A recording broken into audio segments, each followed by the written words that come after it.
So, EGFR TKI with deletion 19 specifically, we were going with afatinib.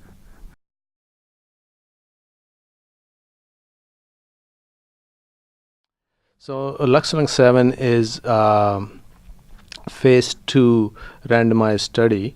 It's a multi-center study which included common EGFR mutations, and this is the first study comparing head-to-head the two TKIs in untreated patients with non-small cell lung cancer.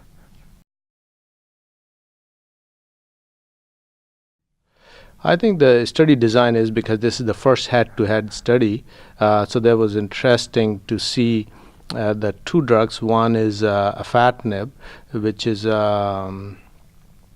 irreversible EGFR inhibitor, and the other is gefitinib, which is reversible. So they have a different kind of mechanism, and we heard that although structurally they are similar in some ways, but there's some difference in mechanism to see if really there is a difference in these two agents, and especially the interest, at least for most of the oncology community, and to me was we saw in the LUX-Lung 3 and 6, where there was a certain subgroup of patients benefited more, especially with overall survival.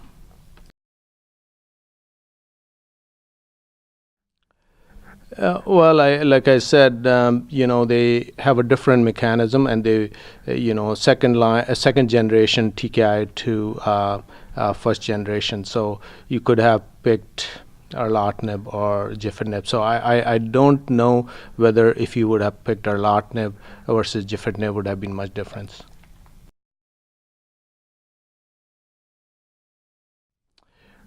I think especially if there is a question that one drug may be better than the other, specifically looking at certain subsets, then I think that's the only way to know.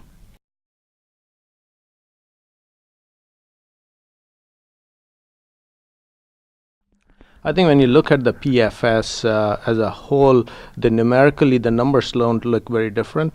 To me, what was striking was 18 and 24-month improvement in PFS. And you look at a 24-month improvement, 18 versus 8%, I think it stands out.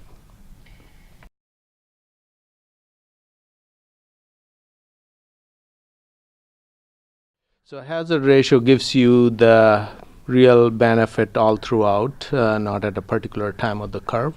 And especially when you look at, like I said, 12-month and not 12-month, 18-month and 24-month, really that shows that there is a benefit.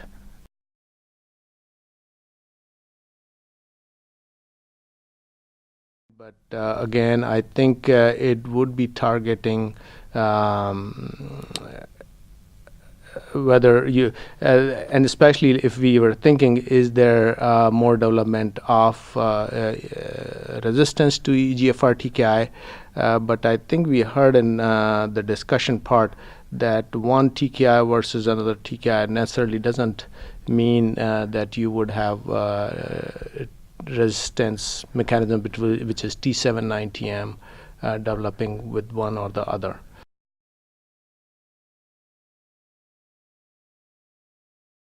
I think just goes with the same thing that the duration, the treatments were, that there was a benefit with afatinib, and then the treatments were continued, and the toxicities were manageable. So I think, and then what the presenter proposed was that you could see it's more like a real world example.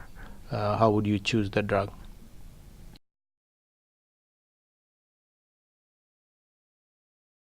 So I think, again, that was interesting, and it goes with the PFS and tied to treatment failure. So it just clearly shows that this drug seems to be more efficacious in this group of patients.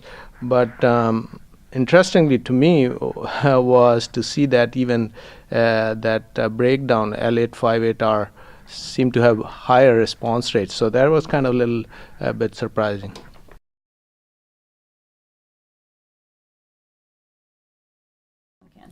I think that's as good as efficacy. So there has to be a balance between with efficacy and toxicity goes hand in hand. If you have efficacious treatment but they're so toxic you can't give them, they're pretty much useless then. So I think it's very critical.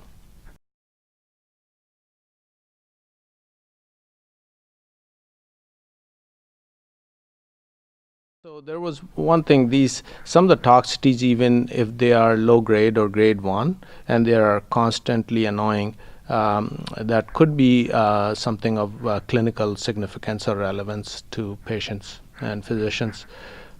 But was interesting to see that the number of patients who got off the treatment was equal. So that was kind of reassuring to see. But again, to know how many patients got grade 1 toxicity and grade 2 would be interesting to see.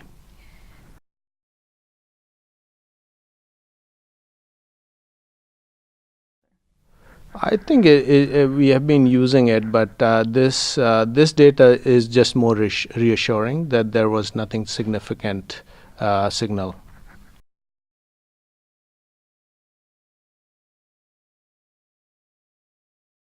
I think again the major strength is that we had the LUX-Lung 3 and 6, which compared to the chemotherapy. Now this is between one TKI versus another, and that just tells you maybe there is some benefit to the second generation compared to the older TKI.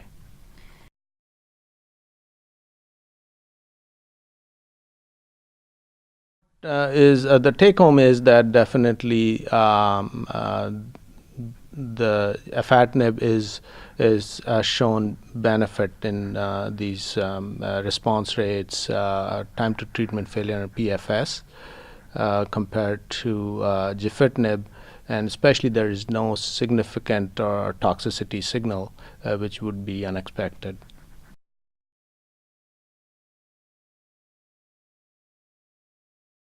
So so far we have been using afatinib definitely for deletion 19.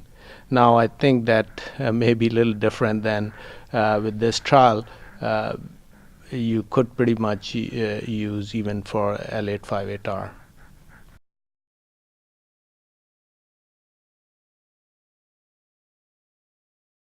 Well, we test mutation anyway. We don't give for unselected patients, so I don't think that would have any bearing.